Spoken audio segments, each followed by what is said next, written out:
नमस्कार, दैनिक शिव टाइम में आप सभी का बहुत बहुत स्वागत है। 22 अप्रैल का वो दिन, कैसे इन कायर आतंकियों ने अपनी कायराना हरकत को अंजाम दिया, पहलगाम टेरर अटैक, जिसमें हमने 25 सैलानियों को खोल दिया जो दूर दराज से आए थे कश्मीर की खूबसूरती को देखने, वहाँ पर अच्छे दिन बिताने।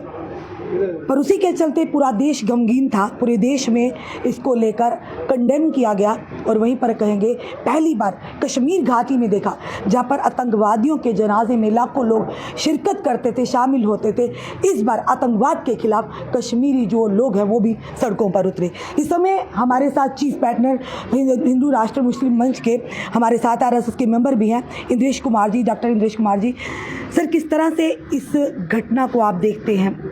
और ऐसा है कि पहलगाम की घटना बहुत शर्मनाक है, जिसने इस्लाम को भी बदनाम किया है, शरीयत की भी धज्जियाँ उड़ाई हैं, कश्मीरियत को भी दागदार कर दिया है, लोगों से धर्म पूछकर और देखकर उनकी हत्याएं की है। दूसरी बात, एक और घिनौनी चीज़ हुई है, लोग ये तो कहने लगे हैं कि आतंकियों का कोई धर्म नहीं होता, परंतु उसके लिए नमाज अदा करते हैं, अपनी बात को काट रहे हैं, उसके जनाजे में भी सम्मिलित होते हैं, उसको कब्र के लिए जगह भी देते हैं। तो इसलिए जब उसका धर्म ही कोई नहीं है तो फिर ये क्यों? तीसरी बात, जो बेचारे बेकसूर वहाँ वर्षों से मारे जाते जा रहे हैं, लोग उसके लिए इबादत करते, ना उसके लिए संवेदना जताते, ना जनाजे में सम्मिलित होते, ना ही और उसको फ्यूनरल में जाते। इसलिए मैं ये कहूँगा, ये कदम तुरंत उठाना चाहिए जम्मू कश्मीर की जनता ने और हिंदुस्तान की जनता ने कि जनाजे में सम्मिलित नहीं होंगे, नमाज अदा नहीं होगी, वो उसके लिए कब्र में जगह नहीं मिलेगी और उसका गुणगान नहीं होगा। तो इस प्रकार का कठोर कदम जनता ने उठाना चाहिए। दूसरी बात एक और कहूँगा, और वो ये कहूँगा कि इस समय पर वहाँ पर जितने पीछे शहीद हुए, परंतु जो भी हैं बड़े मेजर घटनाएं, उनका लेकर पहलगाम एक ऐसा सुंदर पॉइंट है जहां लाखों लाख सैलानी आते हैं। कश्मीर घाटी में जो सैलानी आते हैं उनमें बड़ी संख्या वहां आती है।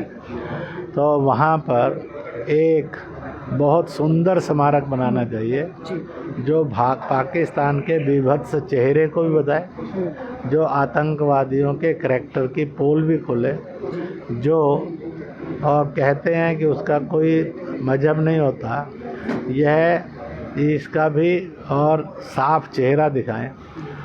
तो और उसी के साथ साथ पैट्रियोटिज़म भी पता लगे कि कहते हैं कि बड़ी मुश्किल से ये टाइम आया जब कश्मीरी ने आतंकवाद की और पाकिस्तान की खुलकर निंदा की है। तो केवल ये रुक नहीं जाए और समय के बाद ये बढ़ता जाना चाहिए, बढ़ता जाना चाहिए, बढ़ता जाना चाहिए। तब तक बढ़ते जाना चाहिए जब तक आतंकवाद मुक्त, आतंकी मुक्त जम्मू कश्मीर हिंदुस्तान, और जब तक और पाकिस्तान की दरिंदगी से मुक्त नहीं हो जाता। जी इंद्रेश जी, उसमें एक युवक भी था, आदिल, जो वहीं का कश्मीर का स्थानीय था, घोड़े वाला, जिसने 11 लोगों की जानें बचाने के लिए अपना बलिदान दे दिया। इन कायर आतंकियों ने उसे भी नहीं छोड़ा। उसने ये कहा कि तुम क्यों सैलानियों को मार रहे हो। तो कहीं ना कहीं लोग ये भी आज कह रहे हैं काश ये कदम कश्मीर की जनता ने पहले उठाया होता तो शायद आतंकवाद का ये तांडव जो खून की जो होली देखने को नहीं मिलती। ये तो बात ठीक है, पिछले इतने वर्षों में अगर आतंक और आतंकवाद के खिलाफ और पाकिस्तान के खिलाफ जम्मू कश्मीर के मुसलमानों ने विशेष रूप से और उनकी हमदर्द पार्टियों के नेताओं ने साफ बुलंदी से आवाज़ उठाई होती तो शायद ये दुर्देव के दिन नहीं आते। इसी तरह से जैसे मुर्शिदाबाद के अंदर निर्दोषों ने क्या कसूर किया, जो उजाड़े गए, मारे गए और लूटे गए, रेप हुए, कुछ नहीं था। तो इसकी घोर निंदा की होती तो शायद फिर ये पहलगाम भी घटता कि नहीं घटता। तो इसलिए आज सबक सीखने की ज़रूरत है। बढ़ो, आगे बढ़कर सबक सीखो ताकि इस दरिंदगी से हिंदुस्तान मुक्त हो। भारत सरकार ने कड़े कदम उठाए हैं, जो कि जो अटारी बॉर्डर को बंद कर दिया गया है, इंडस जो वाटर ट्रीटी है उसे स्थगित कर दिया गया है, वीज़े रद्द कर दिए गए हैं। भारत सरकार के इस कदम के साथ है। ऐसा है, भारत सरकार ने प्रशासनिक, लोकतांत्रिक, संवैधानिक, अहिंसा के मार्ग से कदम उठाए हैं ताकि उनको कुछ वार्निंग देकर सबक सीख सकें।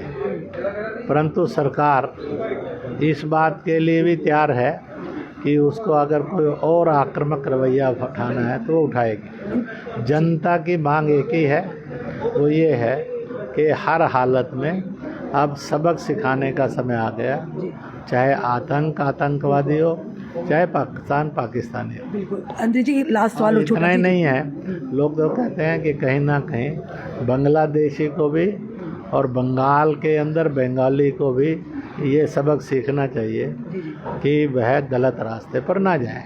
इंद्र जी, लोहा घर में आपको लगता है हथौड़ा मार देना चाहिए पीओजे? ऐसा है, पीओजे के हिंदुस्तान की कमिटमेंट था, है और रहेगा।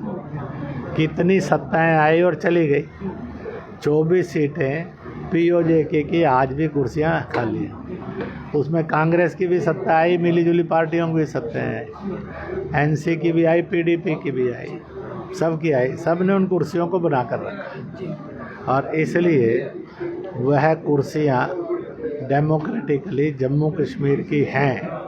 इसका मतलब जिसके लिए है वो भूभाग भी जम्मू कश्मीर हिंदुस्तान का है।